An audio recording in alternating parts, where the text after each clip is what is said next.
Ok, alors je voudrais revenir sur un point qui est très important.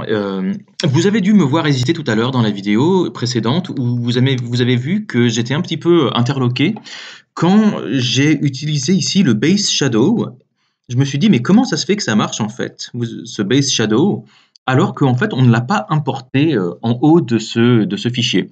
Moi, j'ai l'habitude, en tout cas en JavaScript, que dès qu'on utilise quelque chose, c'est que bah, soit ça existe de base en JavaScript, soit ça a été importé d'un fichier extérieur.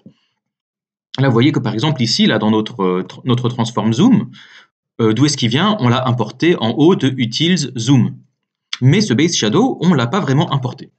On ne l'a jamais importé. Alors je me demandais pourquoi ça ne marchait pas. Alors, j'ai regardé un petit peu et j'ai trouvé quelque chose de très intéressant et de très important pour vous. On ne vous a pas dit dans Open Classrooms.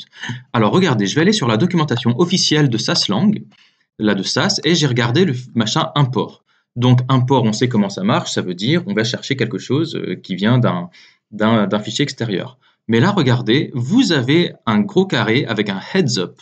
Heads up qui signifie attention en anglais. Alors voilà, je vous le lis. L'équipe de SAS décourage l'utilisation de @import. Dans les années qui viennent, nous allons progressivement le faire disparaître et on le retirera entièrement de SAS. Maintenant, essayez d'utiliser @use à la place.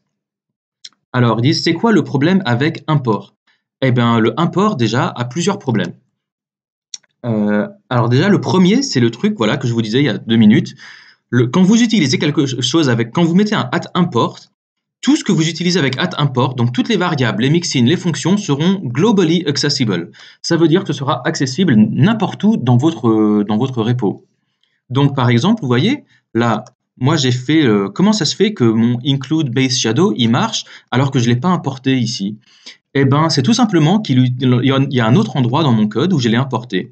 Regardez, dans le explorer.scss, ici, vous voyez que j'ai fait @import de box shadow. Et ben, comme j'ai écrit @import de mon box shadow dans ce fichier-là, et ben, quand je vais dans un autre fichier qui n'a rien à voir, et ben, je peux toujours utiliser mon base shadow et ça marche toujours. Alors, je sais ce que vous allez dire, mais Benoît, c'est plutôt une bonne nouvelle, ça veut dire qu'on n'a pas besoin de s'embêter, on l'importe une fois et c'est accessible partout. Et là, je vais vous dire oui, mais non, mais ça, c'est ce qu'on appelle une fausse bonne idée, parce que si vous faites comme ça, on va très vite commencer à se marcher sur les pieds les uns avec les autres. Alors, regardez, je vais vous donner un petit exemple. Voilà, alors je vais imaginer, voilà, je vais avoir 3 fichiers. Là, j'en ai un où il va s'appeler Zoom1 et puis l'autre, il va s'appeler Zoom2. Alors, les fichiers n'existent pas, hein, donc quand je clique dessus, il va me proposer des fichiers. Donc voilà, Zoom1. Et alors dans Zoom1, je vais définir une variable qui va s'appeler red, par exemple. Et puis je vais dire que red, ça va être quoi? Ça va être, eh ben, ça va être, je sais pas, je vais piquer, hop, c'est quoi cette couleur? Hop, non, je l'ai pas copié. C'est quoi? Hop, hex red. On va chercher, voilà. Voilà, je vais prendre ce FF000. Donc ici, là, voilà, je vais dire que quand je dis red, ça veut dire FF00000. Et puis je vais en prendre un autre là, pour pas qu'on le confonde, on va en prendre une autre. Tiens, c'est quoi lui? Voilà, ça va être 9E1A1A. Voilà. Alors, et dans Zoom2, on va lui dire eh ben, qu'à chaque fois qu'on dit red, ça veut dire, c'est quoi? 9E1A1A. Ok, voilà. Donc ça veut dire 9E1A1A. Voilà. Donc maintenant, imaginez là que dans mon tuto.scss, je lui dis, body, tu auras un background color, et je lui dis red.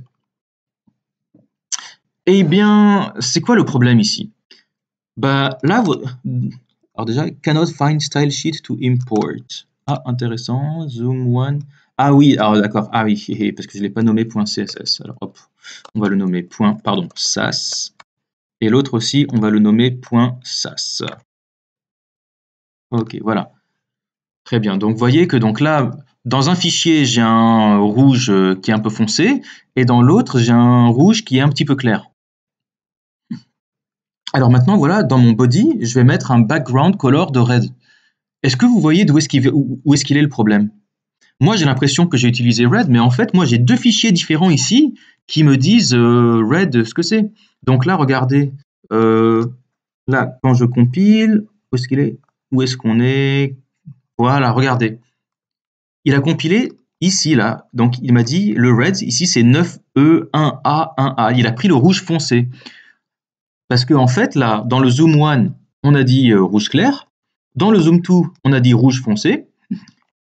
Et comme on a deux variables qui ont le même nom, eh bien, c'est la dernière qui a écrasé la première. Vous voyez pourquoi on a besoin d'un namespace? Parce que alors, je vous ai pas encore dit ce que c'était un namespace, mais en tout cas, vous avez vu le problème qu'on a, c'est que quand vous avez deux variables qui ont le même nom, elles vont s'écraser.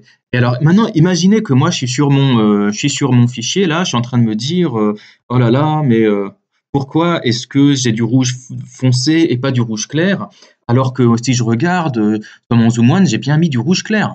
Je comprends pas. Donc, vous voyez comment ensuite, là, j'ai aucune idée, enfin, ça peut très vite devenir le bordel. Et donc, le fait que une variable devient globale à partir du moment où vous l'importez, c'est donc une très mauvaise idée, puisque ça introduit de la même si on pourrait croire que ça introduit de la simplification, en fait, c'est de la simplification où vous vous bouffez les doigts sur le long terme parce que vous pouvez écraser votre propre code sans vous en rendre compte. Alors, c'est pour ça que maintenant, quand vous utilisez import, alors déjà, attendez, déjà, donc, voilà, donc ça, c'est ce que je vous disais ici. Donc, c'est quoi le problème avec import? Eh bien, un des problèmes, c'est que tout ce que vous importez, donc toutes les variables, les mixins, les fonctions, deviennent globalement accessibles. Et comme, voilà, this makes it very difficult for people to tell where anything is defined. Cela rend très difficile de savoir où est-ce que vous avez défini quelque chose. Donc ça, c'est voilà, c'est le plus gros problème. Donc c'est pour ça que maintenant, on utilise, au lieu d'utiliser import, on va utiliser use. Alors regardez, ce import, je vais mettre use à la place, et puis ce import, je vais mettre use à la place.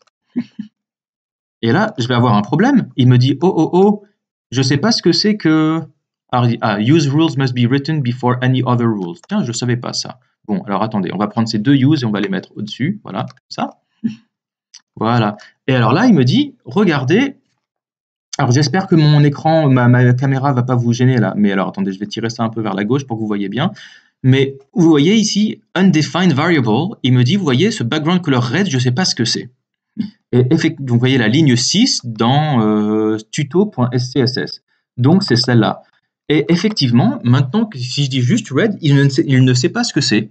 Il faut que je lui mette le namespace devant. Alors un namespace, c'est quoi? Ça va être le nom du fichier. Voilà, donc je vais prendre ce zoom one et je vais mettre point comme ça. Et vous voyez que si je mets voilà, le zoom one devant, il va aller chercher la variable red qui vient de zoom one, donc ici c'est le rouge clair, alors que si j'avais mis zoom 2, voilà, là il va aller compiler, il allait chercher le rouge foncé. Alors un namespace, c'est quoi? Un namespace, c'est tout simplement un concept qui signifie un petit peu comme un nom de famille, vous voyez. Donc imaginez que vous avez deux copains qui s'appellent Michel. Comment est-ce que l'état civil fait pour les différencier?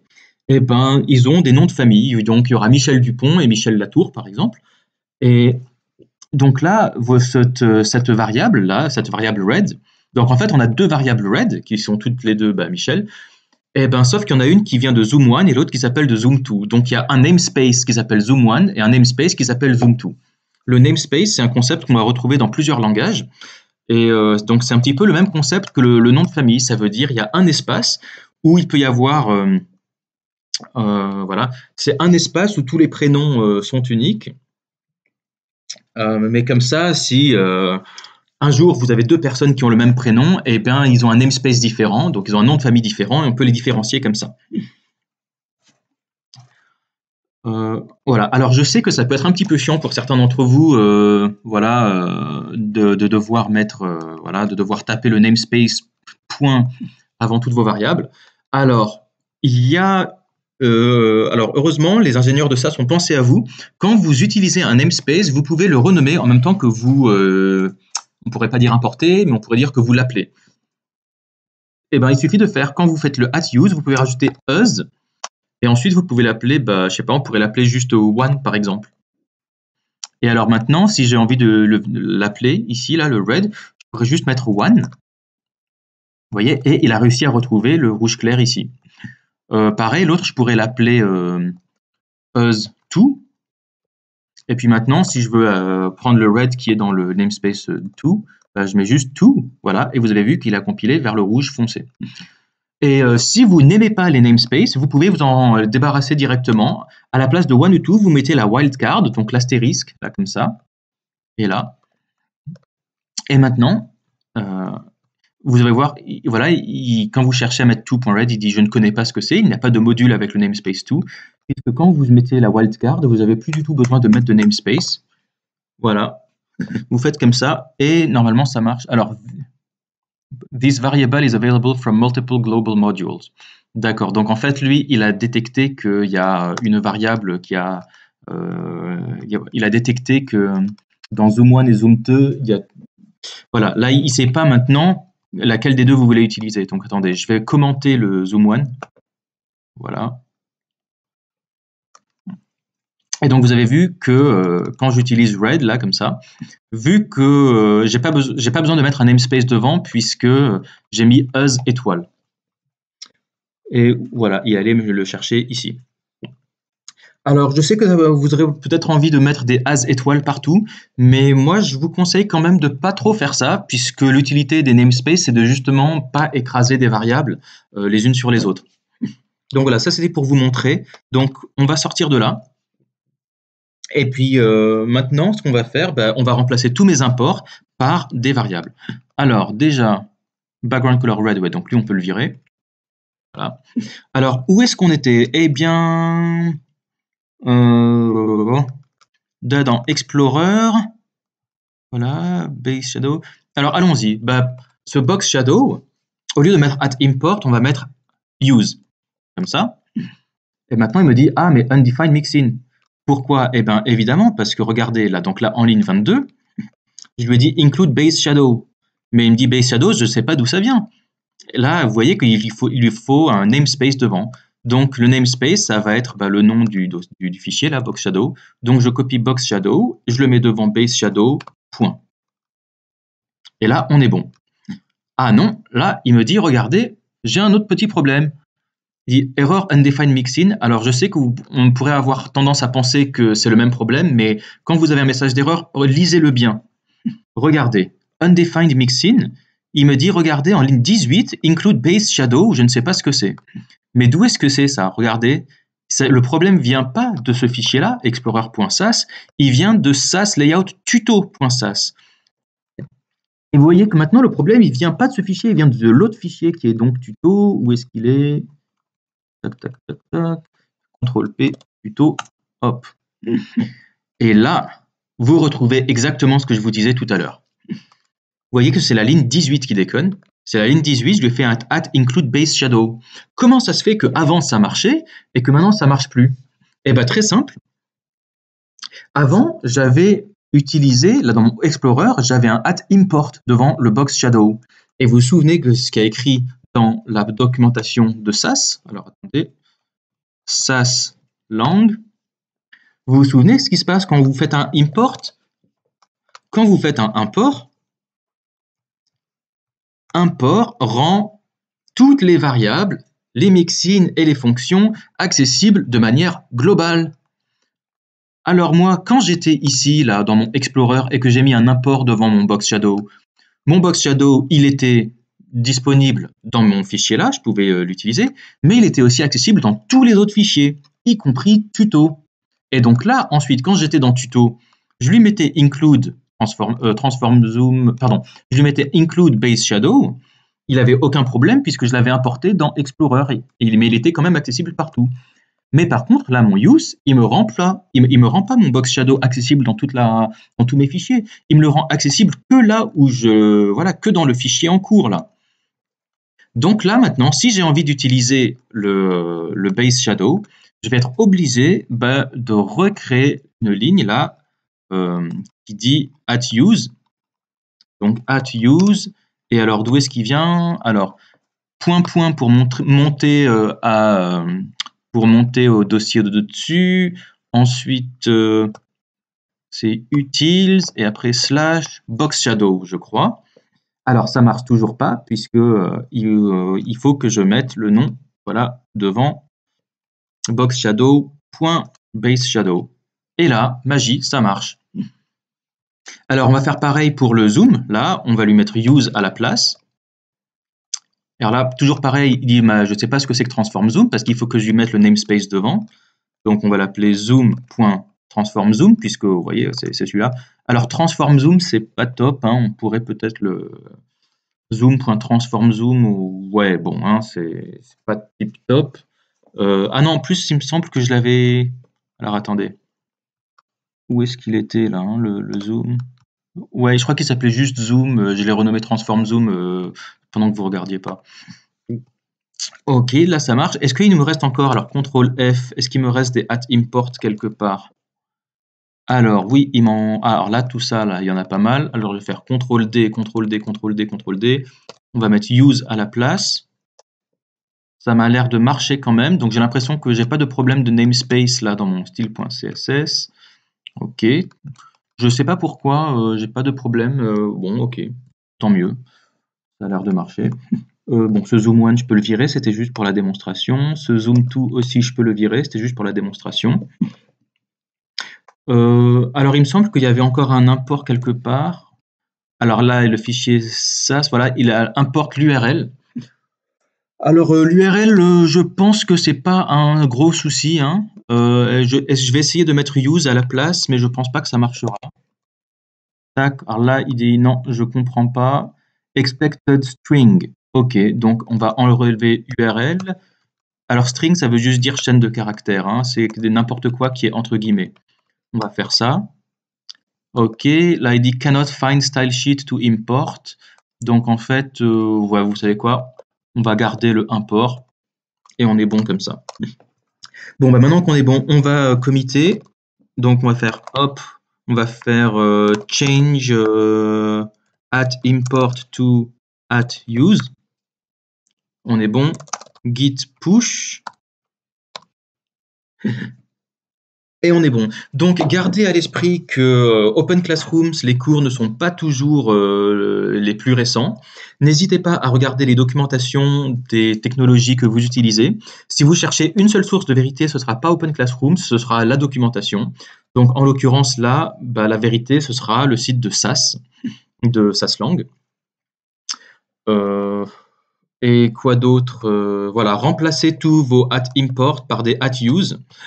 C'est important, d'autant plus que ça vous permet de vous familiariser avec le concept des namespaces. Et je vous promets que là, même si c'est un petit peu chiant au début de mettre des @use au sommet de chaque fichier, je vous promets que quand vous chercherez à débugger votre code, vous serez très content de savoir de quel fichier viennent les variables que vous utilisez. Parce qu'avant, là, quand on mettait juste RAID, on ne savait pas d'où est-ce que le RAID y venait. On ne savait pas si c'était de Zoom 1 ou de Zoom 2. Là, quand j'utilise mon transform zoom, je vois tout de suite que ça vient de ce fichier là-haut. Et quand j'utilise ce base shadow, je vois tout de suite que c'est de ce fichier-là, de box shadow.